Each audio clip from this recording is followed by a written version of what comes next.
Daradam dadam da daradam dam daradam dadam da daradam dam daradam dadam da daradam dam daradam daradam dam.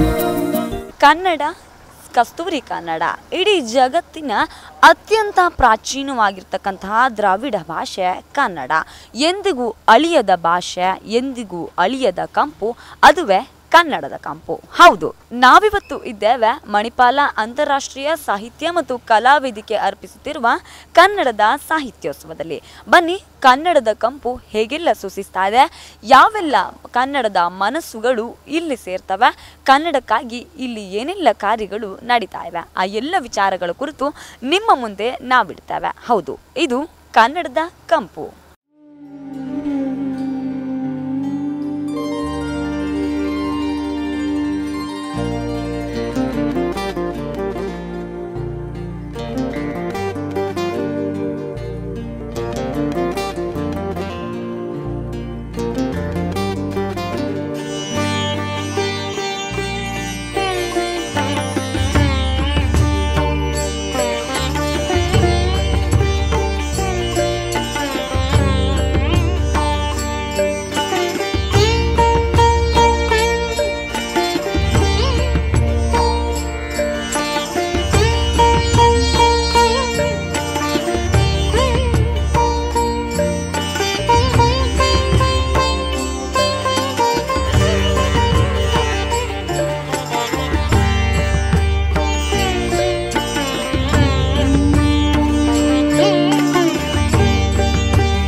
Gauri Lankesh ಅವರ ಹತ್ಯೆ ಅನ್ನೋದು ಎಲ್ಲ ಮನಸ್ಸಿನಲ್ಲಿ ಮಾತಿನಿಗೊಡ್ತಾ ಇದೆ. ಇವಾಗ ನಮ್ಮ ಕಂಬಾರಿಗೂ ಗನ್ಮ್ಯಾನಿಗೆ ನಮಗೆ ತಮಾಷೆ ಅನಿಸ್ತಾ ಇದೆ. ಇದು ಏನಾಗ್ತಾ ಇದೆ, ತಮಾಷೆ ವ್ಯಂಗ್ಯದಲ್ಲಿ ಹೇಳ್ತಿರೋದು, ಏನಾಗ್ತಾ ಇದೆ ನಮ್ಮ ದೇಶದಲ್ಲಿ, ನಾವು ಹೇಗಿರಬೇಕು, ಯಾವ ರೀತಿಯಲ್ಲಿ ನಾವು ಇದನ್ನು ಫೇಸ್ ಮಾಡಬೇಕು ಎಂಬ ಅನೇಕ ಪ್ರಶ್ನೆಗಳೊಂದಿಗೆ ನಾವು ಈ ಫೆಸ್ಟಿವಲನ್ನು ಉದ್ಘಾಟಿಸ್ತಾ ಇದ್ದೀವಿ. ಇದೆಲ್ಲವೂ ಕಡೆ ಪುನಃ ನಮ್ಮ ಇಂಡಿಯಾ ಮುಂಚಿನ ಇಂಡಿಯಾದಾಗೆ ಆಗಲಿ ಅಂತ ಆಸೆಯಿಂದ ಈ ದ್ವೇಷ ಎಲ್ಲವೂ ತೊಲಗಿ ಪ್ರೀತಿ ಪ್ರೇಮ ಸಹನೆ ಪುನಃ ಸ್ಥಾಪಿತ ಆಗಲಿ ಎಂಬ ಆಶಯದಿಂದ ಈ ಫೆಸ್ಟಿವಲನ್ನು ಉದ್ಘಾಟಿಸ್ತಾ ಇದ್ದೀವಿ, ಕಂಬಾರಿ ಕೊಡ್ತಾ ಇದ್ದೀವಿ. ಪ್ರತಿ ಆಸೆಗಳಿಂದಲೇ ಮತ್ತು ಮಹತ್ವಾಕಾಂಕ್ಷೆಗಳಿಂದಲೇ ಈ ಅವುಗಳ ಮೇಲಿನ ಭರವಸೆ ಮತ್ತು ಅಪೇಕ್ಷೆಗಳಿಂದ ಈ ಸಾಹಿತ್ಯ ಉತ್ಸವನ ನಾವು ಉದ್ಘಾಟನೆ ಮಾಡ್ತಾ ಇದ್ದೀವಿ. ಮತ್ತು ಶಾಂತಿಗಾಗಿ ನಮ್ಮ ಮನಸ್ಸುಗಳ ಬಳೆಯನ್ನು ಬೆಳೆದುಕೊಳ್ಳುವುದಕ್ಕಾಗಿ ಈ ಸಾಹಿತ್ಯ ಉತ್ಸವ ಸಹಾಯಕಾರಿಯಾಗಿರುವಂತಹ. Blessed to be here in this villa meeting of minds. Blessed to be in this institution and this meeting of minds for the sake of deeply investigating the literary traditions of India. I hope to gain from it, and I'm sure when this is reported to the outer world, people will deeply benefit. To be presenting some of my poems and conversations. I'm happy to meet many of my old writer friends here, like Amba himself and a few others. Well, I have been to bigger festivals, but I believe that the smaller festivals have a real message, because this is where actually people who are deeply involved and interested in literature come together and listen keenly to whatever talks are being done and the readings too. And I believe that we should have more such smaller festivals rather than the huge ones like Jaipur, where people seem to be just rushing in and out and nobody seems to be listening to anything whatsoever. So I'm very happy to be here from all of you, and I wish the festival every success, and I hope it continues over the years.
ಸಾಹಿತ್ಯೋತ್ಸವದಲ್ಲಿ ಬರಿಯ ಕನ್ನಡದ ಕಂಪಿಲ್ಲ, ಮಣ್ಣಿನ ಸೊಗಡಿದೆ. ಜೊತೆಗೆ ಪುಸ್ತಕದ ಜಾತ್ರೆ ಇಲ್ಲಿ ಮೈನವರೇಳಿಸುತ್ತದೆ. ಬಹುತೇಕ ಎಲ್ಲ ಹಿರಿಯ ಸಾಹಿತಿಗಳ ಪುಸ್ತಕಗಳನ್ನು ಕೂಡ ಒಂದೇ ಆವರಣದಲ್ಲಿ ತರುವ ಪುಟ್ಟ ಪ್ರಯತ್ನವನ್ನು ನಾವಿಲ್ಲಿ ಕಾಣಬಹುದು. ಅದರ ಒಂದು ಪುಟ್ಟ ಝಲಕ್ ನಿಮ್ಮ ಮುಂದೆ.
ಕನ್ನಡದ ಕಂಪು ಸೂಸುವ ಈ ಸಾಹಿತ್ಯೋತ್ಸವದ ಇನ್ನಷ್ಟು ಝಲಕ್ಗಳನ್ನು ನಿಮ್ಮ ಮುಂದೆ ಇಡ್ತೇವೆ ಒಂದು ಪುಟ್ಟ ವಿರಾಮದ ಬಳಿಕ.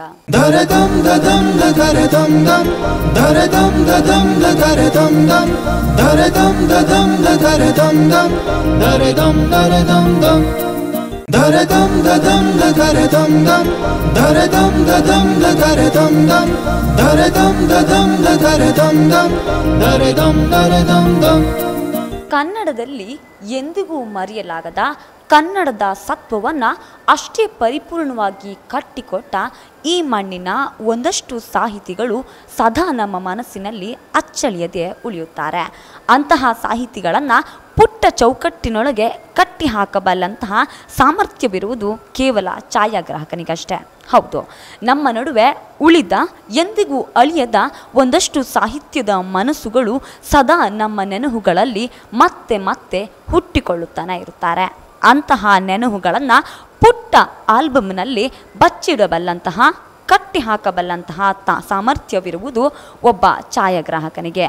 ಅಂತಹ ಅಪರೂಪದ ಛಾಯಾಚಿತ್ರಗಳ ಪ್ರದರ್ಶನ ಕಂಡುಬಂದದ್ದು ಈ ಸಾಹಿತ್ಯೋತ್ಸವದಲ್ಲಿ. ಹೌದು, ನಮ್ಮ ನಡುವೆ ಇದ್ದ ಕನ್ನಡದ ಜೀವಂತಿಕೆಗೆ ಸದಾ ತುಡಿಯುತ್ತಿದ್ದ ಒಂದಷ್ಟು ಮನಸ್ಸುಗಳು, ಸಾಹಿತ್ಯ ಕ್ಷೇತ್ರದ ಹಿರಿಮೆಗಳು, ಕನ್ನಡದ ಗರಿಮೆಗಳು ಕೆಲವು ಭಾವಚಿತ್ರಗಳಲ್ಲಿ ಹೇಗೆ ತನ್ನ ಚೌಕಟ್ಟಿನೊಳಗೆಯೇ ಬಂಧಿತರಾಗಿದ್ದರು ಅನ್ನುವುದನ್ನು ಕಟ್ಟಿಕೊಡುವ ಪುಟ್ಟ ಪ್ರಯತ್ನವೇ ಈ ಛಾಯಾಚಿತ್ರ ಪ್ರದರ್ಶನ. ಬನ್ನಿ, ಕನ್ನಡದ ಹಿರಿಯ ಸಾಹಿತಿಗಳು, ಕನ್ನಡದ ಹಿರಿಯ ಮನಸ್ಸುಗಳು ಹೇಗೆಲ್ಲ ತಮ್ಮ ಭಾವಚಿತ್ರದಲ್ಲಿ ಬಂಧಿಯಾಗಿದ್ದಾರೆ ಅಂತ ನೋಡೋಣ.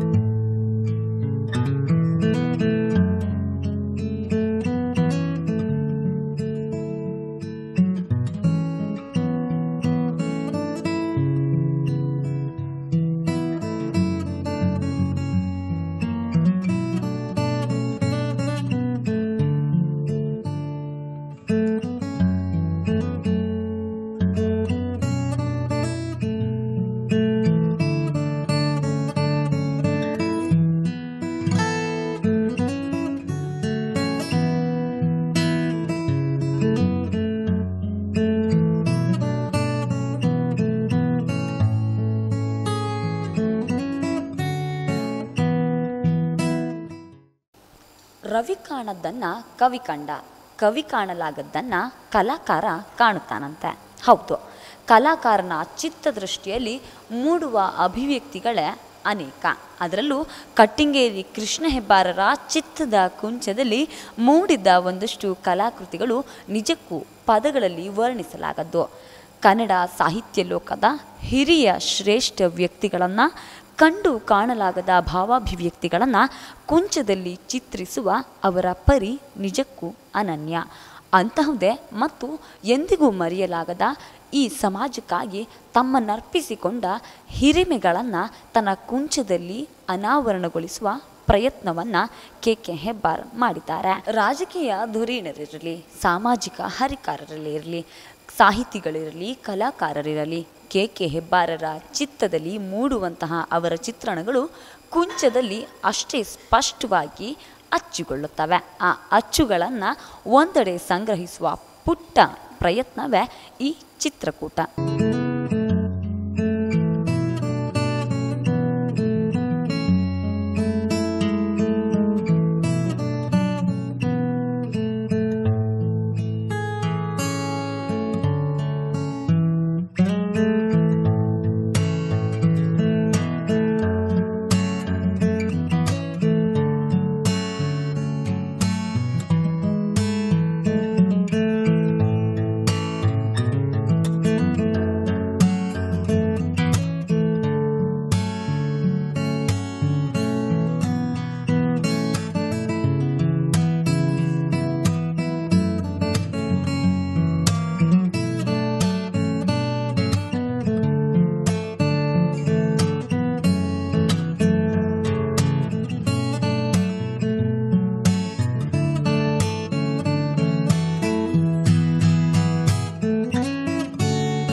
ಕನ್ನಡದ ಕಂಪು ಸೂಸುವ ಈ ಸಾಹಿತ್ಯೋತ್ಸವದ ಇನ್ನಷ್ಟು ಝಲಕ್ಗಳನ್ನು ನಿಮ್ಮ ಮುಂದೆ ಇಡ್ತೇವೆ ಒಂದು ಪುಟ್ಟ ವಿರಾಮದ ಬಳಿಕ.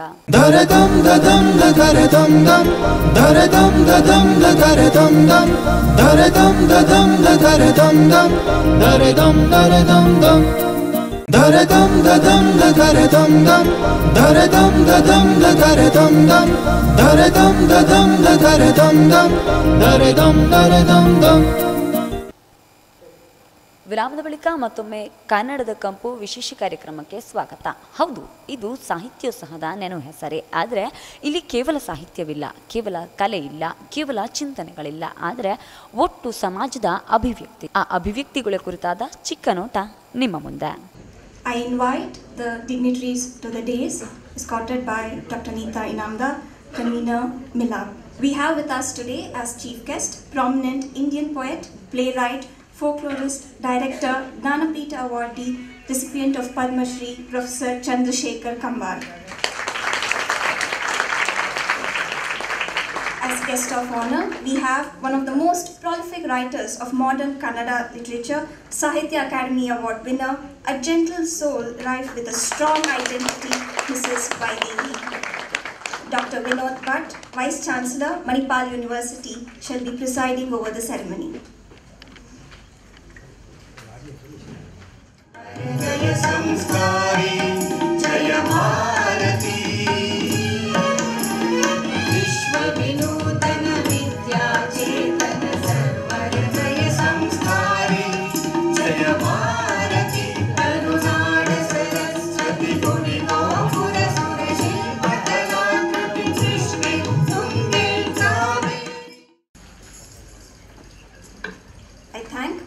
Pratima Acharya and her team for the wonderful rendition. I now invite Dr. Neeta Inamdar, Professor and Head, Department of European Studies, Manipal University and Chief Editor, Manipal University Press to deliver the welcome address. ಎಲ್ಲರಿಗೂ ನಮಸ್ಕಾರ. ಇತ್ತೀಚಿನ ವಿದ್ಯಮಾನಗಳಿಂದ ಹಿಂಜರಿಯದೆ ಧೈರ್ಯದಿಂದ ಬಂದು ಸೇರಿದ ಎಲ್ಲ ಸಾಹಿತಿಗಳಿಗೆ, ಚಿಂತಕರಿಗೆ ಮತ್ತು ಸಭಿಕರಿಗೆ ಮತ್ತು ನಿಮ್ಮೆಲ್ಲರ ಗಟ್ಟಿತನಕ್ಕೆ ವಂದಿಸಿ ಮಾತನ್ನು ಪ್ರಾರಂಭಿಸ್ತಾ ಇದ್ದೇನೆ. ಎಲ್ಲ ಸಂಕಷ್ಟಗಳ ಮಧ್ಯೆಯೂ ಇವತ್ತು ನಾವೆಲ್ಲ ಸೇರಿ ಸಾಹಿತ್ಯವನ್ನು ಸಂಭ್ರಮಿಸಲಿಕ್ಕೆ ಬಂದಿದ್ದೇವೆ. ಸಾಮೂಹಿಕ ಪ್ರಜ್ಞೆಯನ್ನು ಸೃಷ್ಟಿಸುವಲ್ಲಿ ಇರುವ ಇದರ ಸಾಮರ್ಥ್ಯವನ್ನು ಸಂಭ್ರಮಿಸಲಿಕ್ಕೆ ಇವತ್ತು ಸೇರಿದ್ದೇವೆ. We are here to celebrate literature and its ability to touch the collective consciousness and shake it up every now and then to raise questions that can change the course of time. ಇಲ್ಲಿ ಕನ್ನಡ ಬಲ್ಲ ಮತ್ತು ಕನ್ನಡ ಗೊತ್ತಿರದವರ ಸಂಖ್ಯೆ ಸಮವಾಗಿರೋದರಿಂದ ನಾನು English ಮತ್ತು ಕನ್ನಡ ಎರಡನ್ನೂ ಬಳಸಿ ಮಾತಾಡ್ತಾ ಇದ್ದೇನೆ. ಅದಕ್ಕೆ ಕ್ಷಮೆ ಇರಲಿ. ಇವತ್ತು ಮಣಿಪಾಲದಲ್ಲಿ ಇವತ್ತು ನಡೀತಾ ಇರೋದು ಮಣಿಪಾಲ ಯೂನಿವರ್ಸಿಟಿಯ ಮೊದಲನೇ ಸಮ್ಮೇಳನ. ಆದರೆ ಮಣಿಪಾಲದಲ್ಲಿ ನಡೆಯುತ್ತಿರುವುದು ಅಲ್ಲ ಅಂತ. ಮಣಿಪಾಲ್ ಮತ್ತು ಉಡುಪಿ ಜನತೆಗೆ ಸಾಹಿತ್ಯದ ಸಂಭ್ರಮ ಹೊಸದೇನಲ್ಲ. ಹಲವಾರು ಪ್ರಯೋಗಗಳು ಆಗಲೇ ಇಲ್ಲಿ ನಡೆದಿವೆ. 1960ರಲ್ಲಿ ಅಖಿಲ ಭಾರತ ಕನ್ನಡ ಸಾಹಿತ್ಯ ಸಮ್ಮೇಳನ ಇದೇ ಮಣಿಪಾಲದ ಕಸ್ತೂರ್ಬಾ ಮೆಡಿಕಲ್ ಕಾಲೇಜಿನಲ್ಲಿ ಅನಕ್ರವರ ಅಧ್ಯಕ್ಷತೆಯಲ್ಲಿ ನಡೆದಿತ್ತಂತೆ. ನನಗೆ ಗೊತ್ತಿಲ್ಲ, ಆ ಸಮಯದಲ್ಲಿ ಇದ್ದ ಕೆಲವರು ಹಿರಿಯರು ನಮಗೆ ಹೇಳಿದ್ದಾರೆ. ಅಂದರೆ ಅದರ ಸ್ವಾಗತ ಸಮಿತಿಯ ಅಧ್ಯಕ್ಷರಾಗಿ ಡಾಕ್ಟರ್ TMA ಪೈ ಅವರು ಮತ್ತು ಅವರ ಕಾರ್ಯದರ್ಶಿಗಳಾಗಿ ಕುಶಿ ಹರಿದಾಸ್ ಭಟ್ರು ಅದನ್ನು ಆಯೋಜಿಸಿದ್ರಂತೆ. ಅದಕ್ಕೆ ಆ ಸಮಯದಲ್ಲಿ ನಮಗೆಲ್ಲ ಗೊತ್ತಿರೋ ದಿವಂಗತ VS ಆಚಾರ್ಯ ಅವರು ಆ ಟೈಮಲ್ಲಿ ಸ್ವಯಂ ಸೇವಕರಾಗಿ ವಾಲಂಟಿಯರ್ ಆಗಿ ಓಡಾಡಿ ಸಾಕಷ್ಟು ಜನರ ಆಟೋಗ್ರಾಫನ್ನು ತೆಗೆದುಕೊಂಡಿದ್ರು. ಅದು ಈಗಲೂ ಅವರ ಫ್ಯಾಮಿಲಿಯ ಜೊತೆಗಿದೆ. ಅದನ್ನು ಸಾಕಷ್ಟು ಸರಿ ನಮಗೆ ಮೀಟಿಂಗಲ್ಲೂ ಕೂಡ ತೋರಿಸಿದ್ದಾರೆ ಅವರ ಪುತ್ರರು. ಆದರೆ ಅವರ ಆ ಟೈಮಲ್ಲಿ ಆ ಸಮಯದಲ್ಲಿ ಬೇಂದ್ರೆ, ಕಾರಂತರು, ಮಾಸ್ತಿಯವರು, KS ನರಸಿಂಹಸ್ವಾಮಿ, ಬೀಚಿ, ಕಟ್ಟಿಮಿನ್ ಎಲ್ಲ ಬಂದು ಸೇರಿದ್ರಂತೆ ಇಲ್ಲಿ. ಅದು 60ರ ನಡೆದ ಸಮ್ಮೇಳನ. ಅದಾದ ಮೇಲೆ ಸಾಕಷ್ಟು ಇಲ್ಲಿ ಕಾರ್ಯಕ್ರಮಗಳು ನಡೀತಾನೆ ಬಂದಿವೆ. 94ರಿಂದ 97ರ ಸುಮಾರಿಗೆ ಇಲ್ಲಿ ಅನಂತಮೂರ್ತಿಯವರು ಬಂದು ಅಂದಿನ ಸೆಂಟರ್ ಆಫ್ ಹ್ಯುಮ್ಯಾನಿಟೀಸ್ನ ಗೌರವ ನಿರ್ದೇಶಕರಾಗಿ ಕೆಲಸ ಮಾಡಿ ಮುರಾರಿ ಬಲ್ಲಾಳ್ ಮತ್ತು ಪ್ರಭಾಕರ್ ಆಚಾರ್ಯ ಅವರೆಲ್ಲ ಸೇರಿ ಸಾಕಷ್ಟು ಕಾರ್ಯಾಗಾರಗಳನ್ನು ಇಲ್ಲಿ ನಡೆಸಿದ್ರಂತೆ. ಅದರ ಬಗ್ಗೆ ಬಹುಶಃ ವೈದಿಕರು ಇನ್ನೂ ಹೆಚ್ಚಿನ ಮಾಹಿತಿಯನ್ನು ಕೊಡಬಹುದು.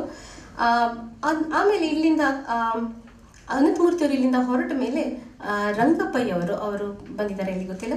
ಅವರು ಇದನ್ನು ಹೆಚ್ಚಾಗಿ ಸಂಗೀತಕ್ಕೆ ಒಂದು ವೇದಿಕೆಯನ್ನಾಗಿ ಮಾಡಿಕೊಂಡು ಸಾಕಷ್ಟು ಸಂಗೀತ ಕಾರ್ಯಕ್ರಮಗಳನ್ನು ನಡೆಸ್ತಾ ಮುಂದುವರಿಸಿದ್ರಂತೆ. Kunjibettu is a talented translator. She has translated Antara, authored by Ashok Patole, and Dr. Karnad's Nagamandala into Tulu. Her very literary works include novels, poetry, plays, biographies, and critics. Ladies and gentlemen, Manipal University Press proudly presents its 108th publication, Mahamai, translated from Kannada into Tulu.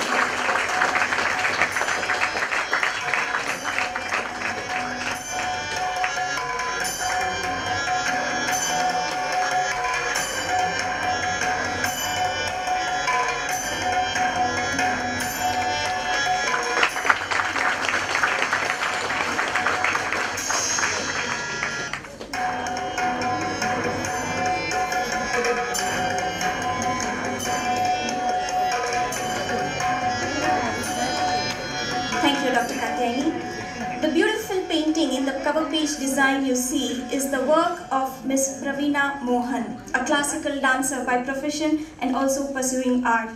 I request Professor Chandrasekhar Kambar to present a copy of the book to Miss Praveena.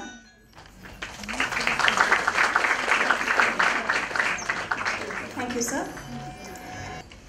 Deepa Ganesh is a writer and translator of Rare Sensitivity.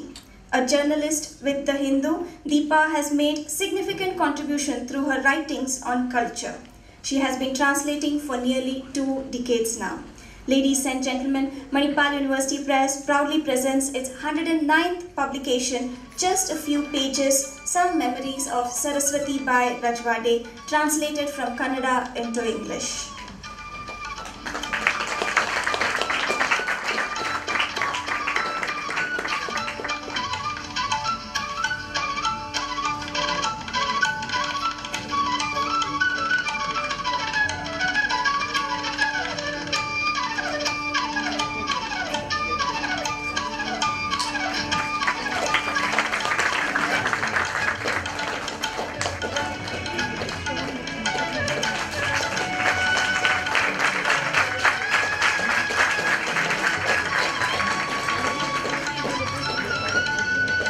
Mr. Gopal Krishna Pai won the Central Sahitya Academy Award in 2011 for the novel Swapna Saraswata.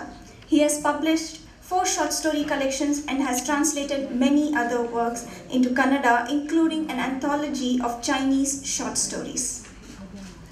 Sumati Shenoy, a writer and a translator, teaches English to pre-university students in Basrur and Kundapura.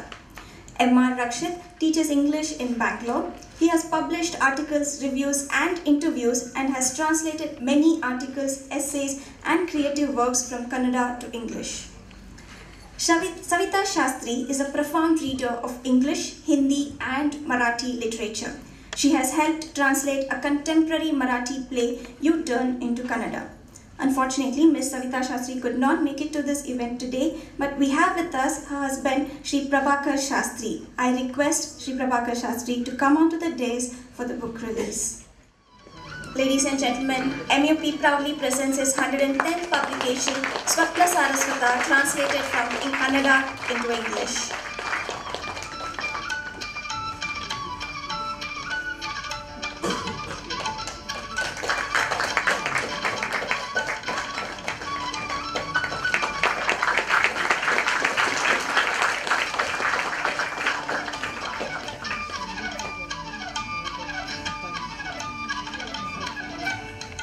Thank you, sir. Ladies and gentlemen, Manipal University Press proudly presents its 111th publication, Bomman, translated from Kannada to English.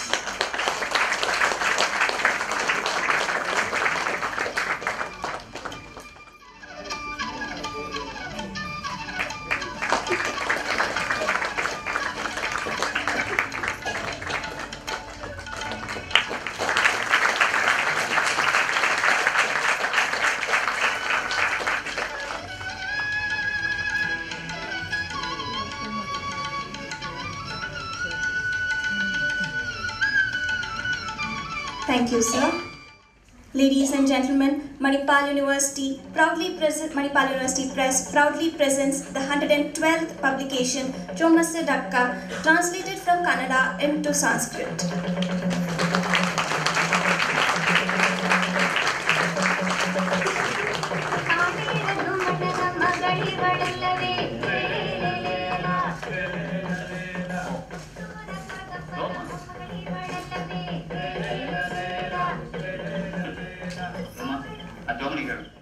ಸಾಹಿತ್ಯ ಲೋಕದಲ್ಲಿ, ಕಲಾ ಲೋಕದಲ್ಲಿ, ಮನುಷ್ಯ ಲೋಕದಲ್ಲಿ ಒಟ್ಟಾರೆ ಆಗುವಂಥ ಪ್ರಕ್ರಿಯೆ. ಸಮಾಜದ ಶ್ರುತಿ ತಪ್ಪುತ್ತಾ ಹೋದ ಹಾಗೆ ಇಂಥ ಕಾರ್ಯಗಳು ಆಗ್ತಾ ಇರ್ತವೆ. ಆಗಲೇ ಎಲ್ಲ ಸೃಜನಶೀಲ ಮನಸ್ಸುಗಳು ಆಳವಾಗಿ ತಮ್ಮೊಳಗೆ ಇಳಿತವೆ, ತಮ್ಮೊಳಗೆ ಯೋಚಿಸ್ತವೆ ಯಾಕೆ ಹೀಗಾಗ್ತಾ ಇದೆ ಅಂತ.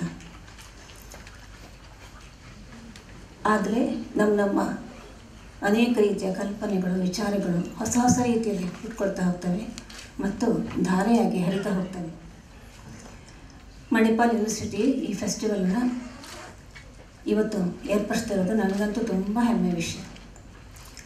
TMFI ಪೀಠದಿಂದ ಸ್ಫೂರ್ತಿ ಸಿಕ್ತು ಅಂತ ಹೇಳಿದ್ಲು ನೀತಾ. ಅದು ಒಂದರಿಂದ ಒಂದು ಸ್ಫೂರ್ತಿ ಪಡ್ಕೊಳ್ತಾ ಹೋಗೋದು ಈ ಸಮಾಜದ ಒಂದು ಪ್ರಕ್ರಿಯೆ.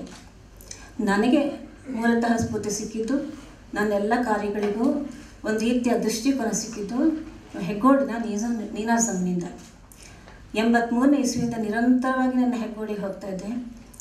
ಆಗ ನನಗಲ್ಲಿ ಸಿಕ್ಕಿದ ಒಂದು ಪುಷ್ಟಿ ಉಂಟಲ್ಲ, ಆ ಪುಷ್ಟಿಯಿಂದ ನಾನು TMFI ಫೀಲ್ಡ್ದಲ್ಲಿ ಕೆಲಸ ಮಾಡೋಕ್ಕಾಯಿತು. ಅದಷ್ಟು ಅರ್ಥಪೂರ್ಣವಾಗಿ ಮಾಡೋಕ್ಕಾಯಿತು. ಆ ರೀತಿಯ ಒಂದು ಚೌಕಟ್ಟನ್ನು ಹಾಕ್ಕೊಳ್ಳೋಕ್ಕಾಯಿತು.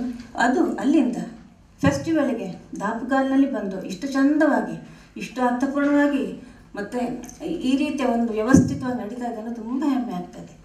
ವಿನೋದ್ ಭಟ್ ಅವರೇ, ನಿಮಗೆ ನಾನು ಬಹಳ ವಾರ್ಮ್ ಆಗಿ, ಬಹಳ ಖುಷಿಯಿಂದ ಅಭಿನಂದಿಸ್ತಾ ಇದ್ದೇನೆ.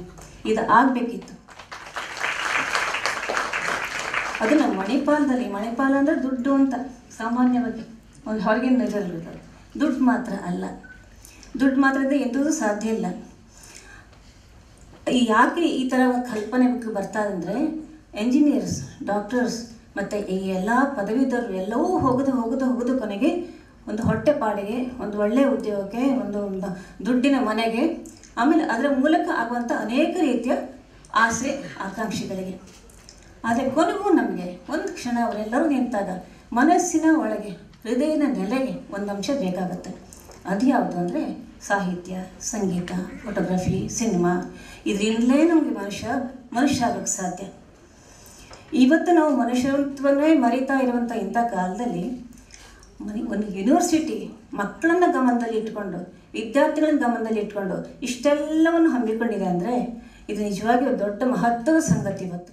I now invite Dr. Vinod Bhatt to deliver the presidential remarks. It was more than a year ago that we first thought of an event of this nature.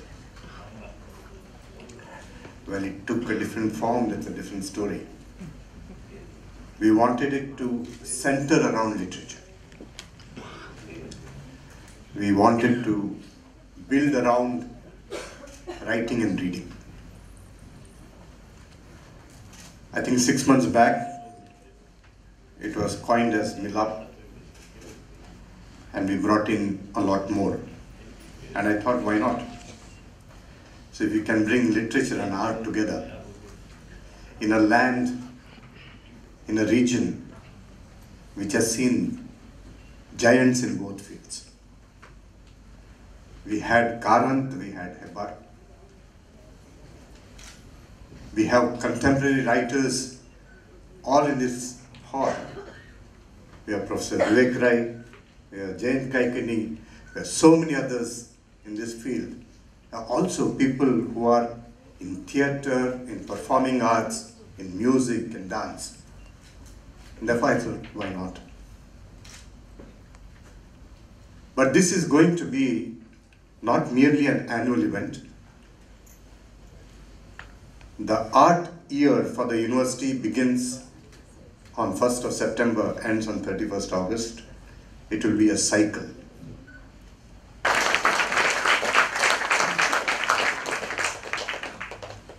Thank you, sir. I now request Dr. Vinod Bhatt to present a memento to Professor Chandrasekhar Kambar.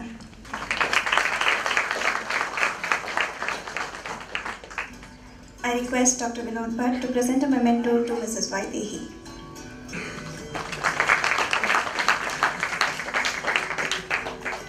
It is time now to set the tone for the 3 days. It is time for the keynote address. Professor Chandrasekhar Kambar will be delivering the keynote address. For moderation and translation of the session, I invite Dr. Madhava Chippali to the stage and also to introduce our keynote speaker. I am asked to introduce Professor Kambar after he has been introduced in this stage more than 3 times, I think. Neeta introduced him, Anita introduced him, so in different ways. So I won't take much time talking about what he has done. We all know what he has done, and there are handouts there which has his biography, but I'll give just to fulfill the formality, I'll just make a couple of points about him. He was a professor in various colleges and universities, including Kannada University. He was the vice chancellor there, and he was also a professor for a few years in Chicago University. He was a professor of Kannada in Lal Bahadur College, Sagara, where I studied much later after he left the college. He is known for his novels, poetry, and plays. What interests me in his writing is the way he deals with the Puranas.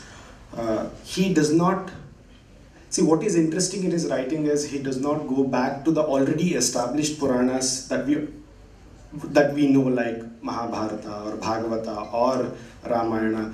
There has been a tradition in Kannada starting from Pampa to Kuvempu and others who revisit the already existing Puranas and retell them through their own interpretations.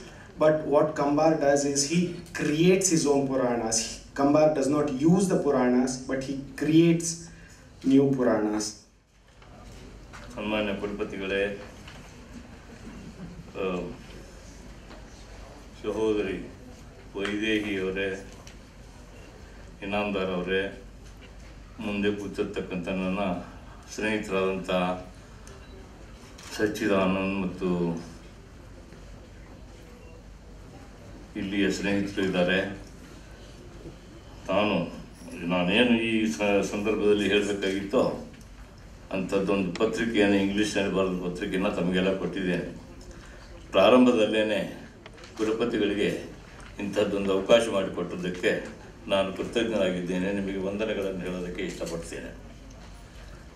ಮತ್ತು ಇದು ಬಹಳ prestigious ಆದಂಥ ಒಂದು ಸಂದರ್ಭ ಅಂತ ನಾನು ತಿಳ್ಕೊಂಡಿದ್ದೇನೆ. ಇಲ್ಲಿ ನಾನು ಬರವಣಿಗೆಯ ಬಗೆಗೆ ನನ್ನ ಸ್ನೇಹಿತರು ಪ್ರಾರಂಭದಲ್ಲಿ ಕೆಲವು ಮಾತುಗಳನ್ನು ಹೇಳಿದರು. ಬಟ್ ಅದೇನಾದರೂ ಇರಲಿ, ನಾನು ಹೇಳಬೇಕಂಥದ್ದು ಏನು ಅಂತಂದರೆ, ನಮ್ಮ ದೇಶದಲ್ಲಿ 2 ಅತ್ಯಂತ ಮಹತ್ವದ ಚಳವಳಿಗಳಾದವು, ಕ್ರಾಂತಿಗಳು. ಒಂದನೇ ಕ್ರಾಂತಿ ಯಾವುದು ಅಂದರೆ ಭಕ್ತಿ ಪಂಥದ್ದು. ಭಕ್ತಿ ಪಂಥ ಬಂದಾಗ ಅಂದರೆ ಯಾರ ನೆರವಿಲ್ಲದೆ, ಏನೇನು ಇಲ್ಲದೆ ದೇವರ ಜೊತೆಗೆ ನೇರವಾದಂಥ ಸಂಪರ್ಕವನ್ನು ಇಟ್ಕೊಳ್ತಕ್ಕಂಥ ಒಂದು ಚಳವಳಿ ಅದು. ಆ ಚಳವಳಿಯಿಂದಾಗಿ ಎಂಥ ಜನಸಾಮಾನ್ಯರು ಕೂಡ ಎಲ್ಲಿದ್ದಲ್ಲಿ ತಮ್ಮ ಭಾಷೆಯಲ್ಲಿ ದೇವರ ಜೊತೆಗೆ ಮಾತಾಡುವಂಥ ಒಂದು ಅವಕಾಶ ಸಿಕ್ತು.